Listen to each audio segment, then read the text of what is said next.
Alors, bonsoir à toutes, j'espère que vous allez bien.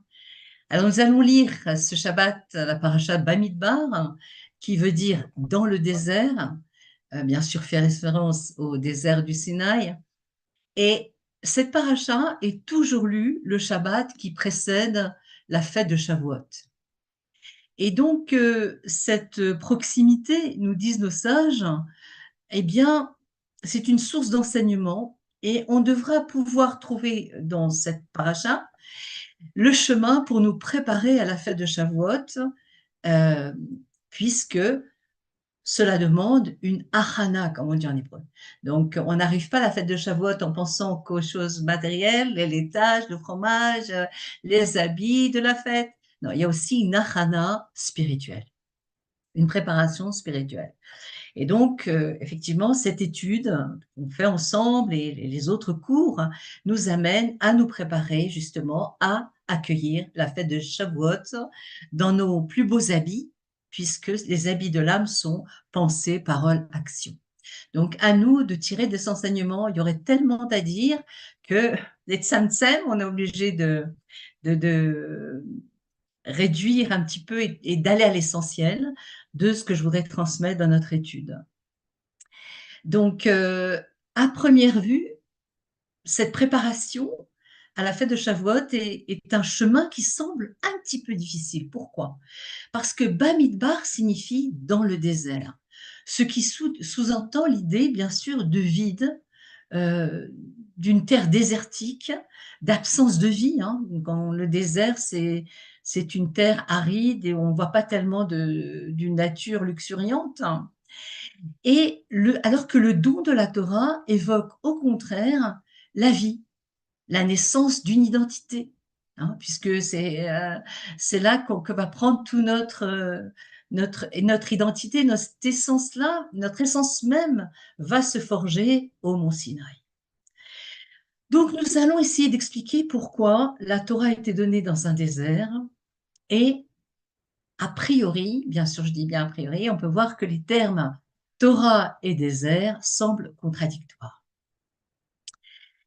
Et le désert, comme on a dit, est en effet un lieu qui, par définition, n'appartient à personne. Aucun être n'y vit vraiment, rien ne s'y construit, alors que la Torah, au contraire, a été donnée par Dieu au peuple juif, qui en est devenu, à partir de ce jour, euh, le possesseur unique, le détenteur unique. Donc, cela va être l'objet de notre étude. Quelle est la signification du fait que la Torah a été donnée dans un désert aride, infertile, et non sur une terre civilisée, sur un sol propice à la vie humaine et aux bénédictions de la nature? Quand on observe la nature, les plantations, les bougainvilliers, eh bien, on sent qu'il y a une bénédiction qui se cache derrière cela. Alors, question, pourquoi Dieu a-t-il communiqué son plan de vie et conclu une alliance éternelle avec le peuple juif dans l'aridité et la désolation d'un désert? Midbar. Alors, dans une sira, le rabbi nous donne plusieurs explications.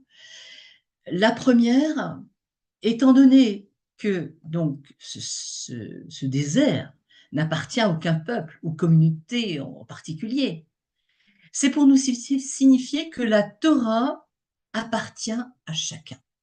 Tout celui qui veut en prendre possession peut venir et répondre à l'appel. Deuxième explication, le don de la Torah dans le désert représente l'idée que la Torah n'est pas le produit d'une culture ou d'un genre particulier. Non, c'est elle qui va enrichir toutes les cultures. On voit que toutes les cultures d'Europe et d'ailleurs se sont inspirées de la Torah pour instituer des codes de loi. Troisièmement, la fonction de la Torah est d'affiner le désert aride du macrocosme du monde ainsi que celui du microcosme, c'est-à-dire du petit monde humain, de notre psyché humaine, et faire du Midbar un endroit où résonnera la parole divine, puisque j'aime bien cette association, c'est tellement beau en hébreu. Midbar, eh ben, c'est les mêmes lettres que Medaber.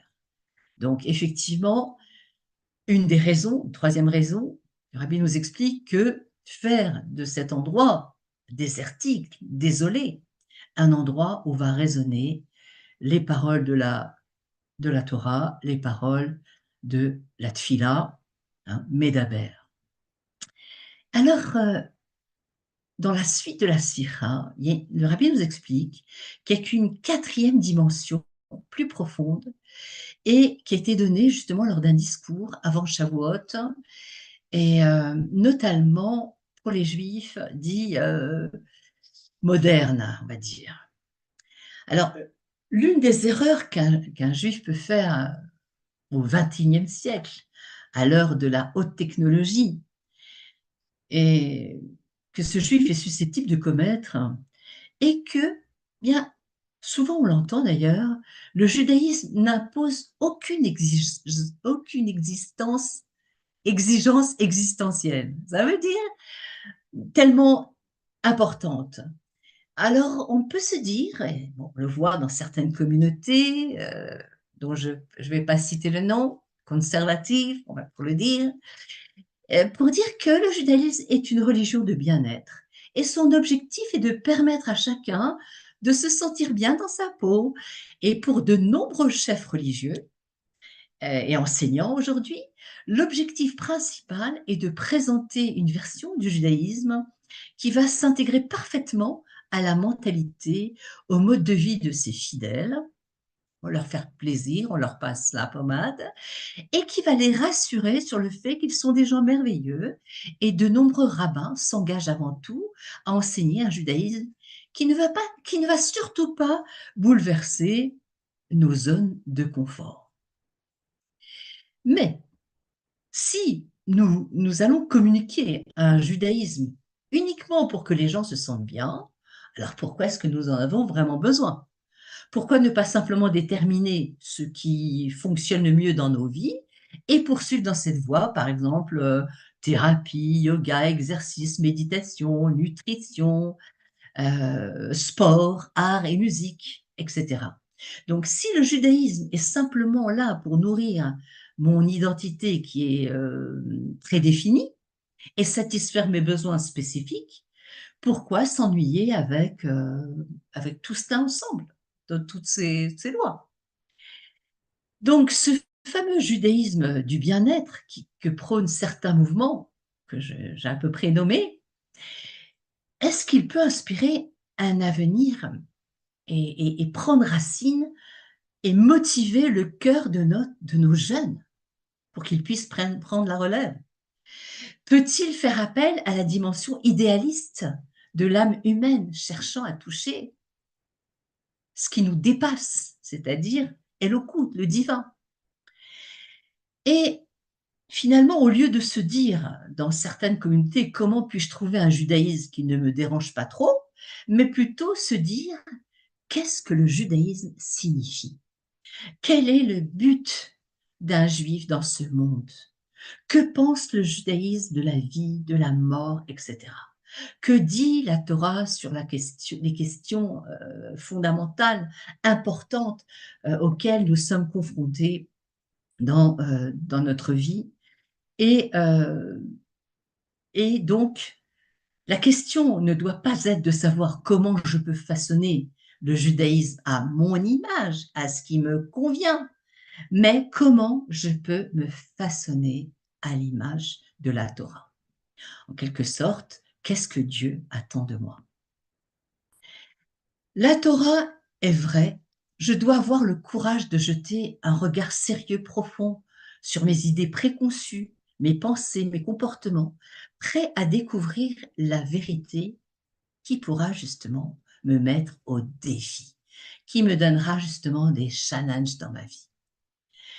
Eh bien justement, c'est la raison pour laquelle la Torah a été donnée dans le désert aride, dans une nature sauvage, non civilisée, où elle n'avait aucune culture prédéfinie et avec laquelle on a été confronté, car ce n'est que dans le silence physique et du désert que justement on peut arriver à trouver, que nous pouvons nous ouvrir à une recherche de la vérité, en tout cas d'atteindre ce que Dieu veut de nous. Ce n'est que dans un désert que nous pouvons entrer dans quelque chose de tout notre être, prêt à trouver quelque chose d'essentiel. Alors, il est vrai qu'on peut avoir deux modes de perception de la Torah. La première est humaine. Elle consiste à lire, à comprendre le judaïsme dans une perspective rationnelle, logique, et parfois s'accommoder en fonction de ce qu'on a reçu. D'accord? Moi, mon père, il faisait comme ça, donc je vois pas pourquoi je vais avancer plus. Donc, nos comportements ont un sens précis qui pourront s'expliquer d'une manière cohérente, laissant parfois une place à l'émotion, parfois une place à la réflexion. Donc, l'homme ne peut éviter de voir le monde avec ses propres sens. Pourquoi? Parce que, nous dit le Talmud dans le traité Yébamot, l'homme est proche de lui-même, comme c'est marqué dans le Talmud. Il y a une deuxième perception qui transcende l'humain. On peut donner toutes les raisons pour expliquer les mitzvot, mais elles ne vont pas livrer le sens profond, authentique de chaque mitzvah. Car le sens profond trouve son origine dans la volonté d'Hachem, la volonté divine. Par exemple, manger de la matzah à Pessah, c'est un rite qui nous rappelle la pâte non levée due à la hâte de quitter l'Égypte. Et à la célébration de ce rituel, vu sous cet angle, eh bien, c'est une démarche logique. Pourquoi? Eh bien, pour perpétuer cet événement historique, alors on mange de la matzah. Oui, mais Dieu a aussi voulu que nous mangions de la matzah pour une raison qui intellectuellement nous dépasse complètement et dont l'événement historique, finalement, n'est que le prétexte. Eh bien, c'est cette perception qui incarne la véritable dimension de la Torah. C'est pourquoi elle a été donnée dans le désert, lieu du monde où l'homme est absent, comme un judaïsme authentique qui ne peut s'accommoder d'une vision strictement humaine, comme on a dit au début. Posséder la Torah, c'est évacuer de son champ de réflexion et d'action une démarche humaine, donc relative, qui nous empêche de toucher à l'infini. Et donc, c'est aussi sur ce mode que doit se construire l'unité d'Israël, Ardout d'Israël, qui, lors du don de la Torah, a été une condition nécessaire pour que Dieu puisse la donner. Lors de ce don, nous étions dans une union, une unité parfaite. Comme nous dit Rashi, qu'est-ce que nous dit Rashi? Be'ish echad, belev echad. D'un seul homme, d'un seul cœur. Mais pour qu'il puisse y avoir cette unité humaine, pour qu'il puisse y avoir cette ardoute qu'on demande tous nos actuellement tellement nécessaire dans ce que nous vivons, eh bien chacun doit faire le désert en lui, c'est-à-dire se débarrasser de son orgueil pour jeter les bases d'un nouveau départ, faire le vide de toutes les rancœurs et de tous les ressentiments. Et c'est pour nous permettre, c'est nous permettre de mieux nous connaître et dans le but de corriger, comme on est dans le Homère encore, de corriger nos mauvaises inclinations et envisager nos rapports avec notre prochain d'un œil bienveillant et pour quelque chose de meilleur. Et d'ailleurs, c'est dans le désert que les Juifs ont pu déclarer « Naaseh venishma » nous ferons et nous comprendrons. Nous écouterons dans le sens de comprendre. C'est étonnant. D'abord, pourquoi? Parce que la logique humaine, qu'est-ce qu'elle veut? Elle veut d'abord comprendre et après elle passe à l'action. Donnons un exemple. Imaginons que quelqu'un nous propose d'investir une grosse somme d'argent dans une entreprise en développement. On dit bien sûr, voici l'argent, n'a assez. Mais après j'écouterai les détails du contrat. Pas possible, c'est ridicule. On ne sait pas ce qu'est cette entreprise. Pourquoi mettre notre argent à une éventuelle perte? Et pourtant, dans ce cas, les Juifs ont déclaré qu'ils étaient prêts à adhérer à une alliance qui changerait leur vie, avant même d'avoir entendu tous les détails et de savoir ce qu'est le judaïsme, pourquoi, comment, qu'est-ce qu'il faut faire. Rava, un grand sage du Talmud, nous dit que les sages y sont entrés, que les Juifs y sont entrés de tout leur être. C'est-à-dire que la relation avec Dieu ne peut pas être créée selon nos conditions à nous, mais cela doit être selon ses conditions à lui, à Akadosh Baruch Hu. Et s'il existe quelque chose qui s'appelle vérité, s'il existe quelque chose qui s'appelle réalité, nous ne pouvons pas le définir.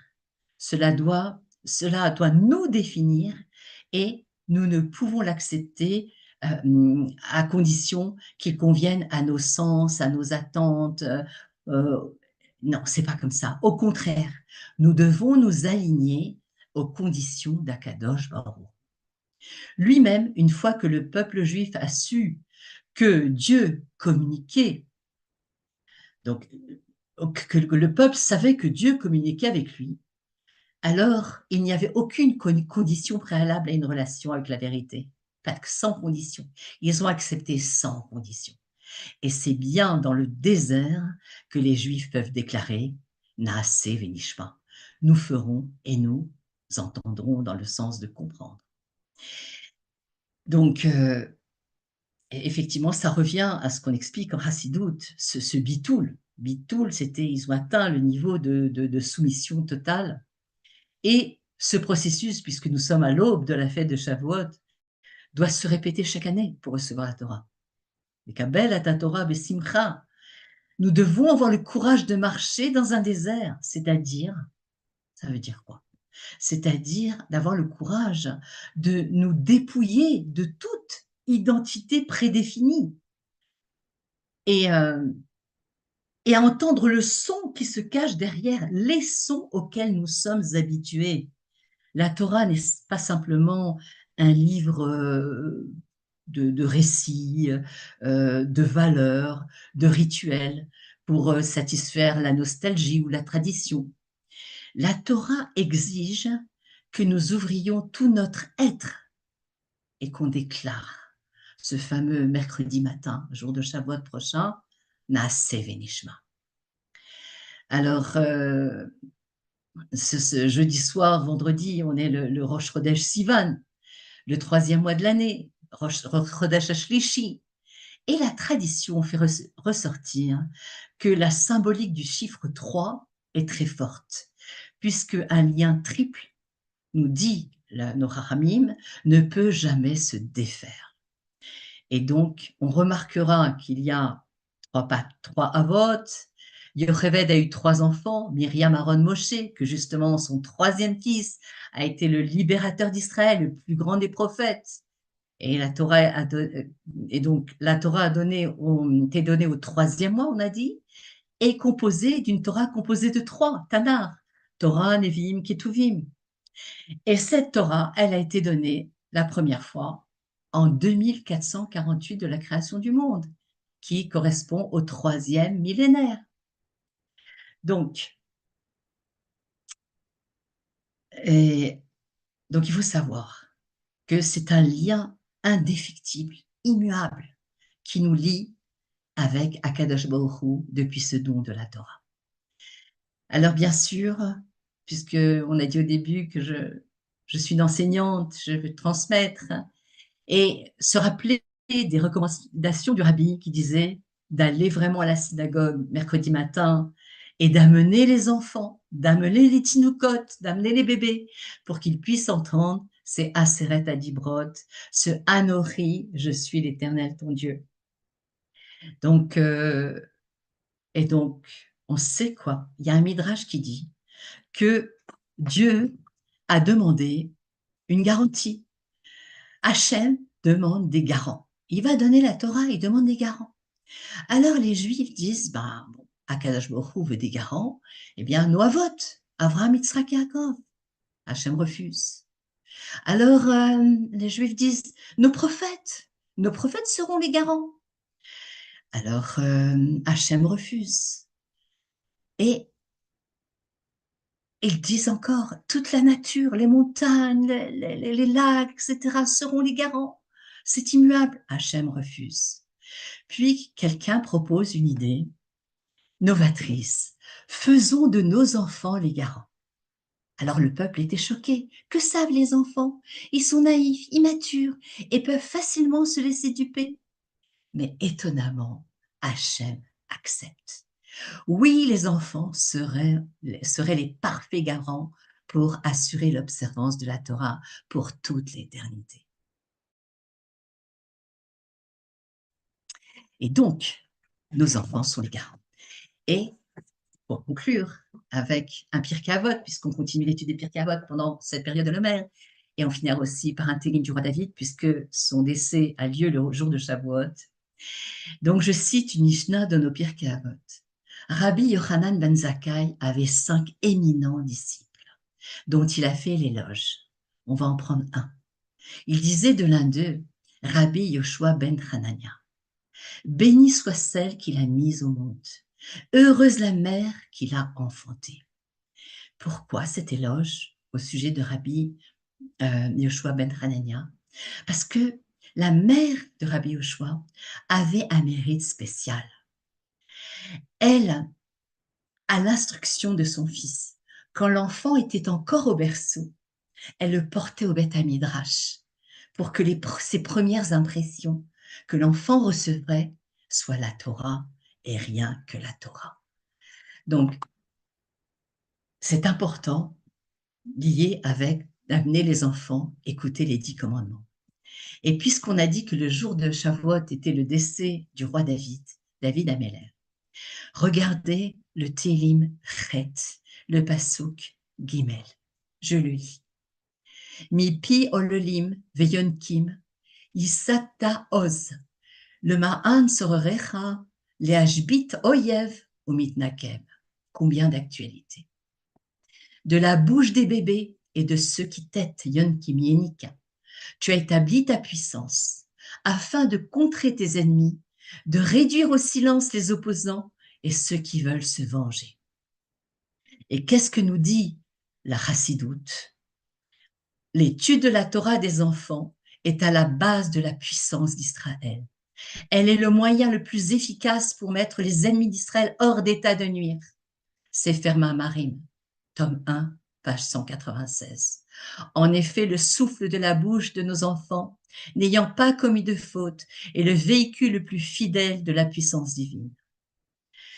Donc voilà, à nous de nous renforcer dans l'éducation de nos enfants. D'abord, s'éduquer soi-même, se renforcer, parce que l'éducation implique d'être une dougma chaya.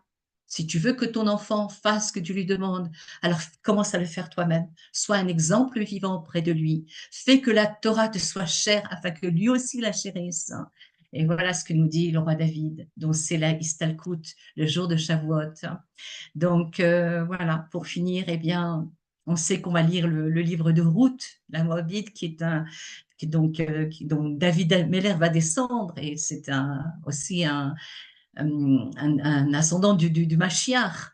Donc, on espère que ce Shavuot, on va entendre les 10 commandements au son du grand chauffard. D'accord? Quand on dit dans la Tfila, on sait que le don de la Torah a lieu avec les éclairs et le son du chauffard. Eh bien, on souhaite, en cette veille de Shavuot, de Shabbat Bamidbar, que résonne le son du chauffard pour la venue de Mashiach Bekarov.